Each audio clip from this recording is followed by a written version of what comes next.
윤석열 총장은 추 장관의 기자회견 직후 준비라도 하고 있었던 듯 곧바로 입장문을 냈습니다. 한 점 부끄럼 없이 직무를 수행해왔으며 법적 대응하겠다고 밝혔습니다. 대검찰청에 취재기자 나가 있습니다. 자, 한성훈 기자. 네, 대검찰청에 나와 있습니다. 자, 이렇게 되면 윤 총장은 이제 어떻게 되는 겁니까? 당장 내일부터 출근은 안 합니까? 네, 윤 총장은 당장 내일부터 출근하지 않을 것으로 보입니다. 윤 총장은 공식 발표가 있은 지 1시간 만인 7시 10분쯤 퇴근했습니다. 추 장관이 직무정지를 발표한 이후 윤 총장은 대검 대변인단 그리고 정책기획과장 등과 대책회의를 하고 청사를 빠져나갔습니다. 윤 총장은 대검 참모들에게 추 장관의 직무정지 이유에 대해 조목조목 반박한 것으로 알려졌는데요.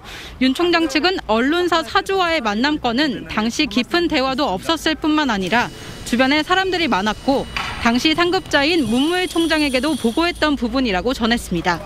또 재판부 사찰건과 채널A 사건 그리고 한명숙 사건 등에 대해서도 총장 권한 내에서 했을 뿐 감찰에 해당할 일은 하지 않았다는 입장이고 추 장관이 문제 삼은 정치적 중립성 문제에 대해서도 국감장에서 질문이 나와 퇴임 후 천천히 생각해보겠다고 말했을 뿐 정치를 한다고 말한 적이 없다는 입장인 것으로 알려졌습니다.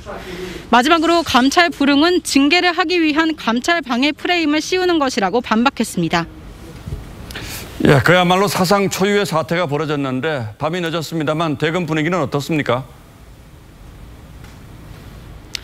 네, 아직 조남관 대검 차장 등 대검 참모들은 아직 청사에 남아 후속 대책을 논의하고 있습니다.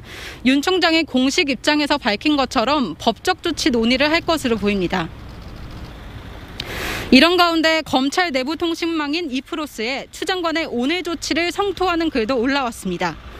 제주지검의 이완우 검사는 우리 그리고 국민은 검찰개혁의 이름을 참칭하며 추 장관이 행한 오늘의 정치적 폭거를 분명히 기억하고 역사 앞에 고발할 것이라고 썼습니다.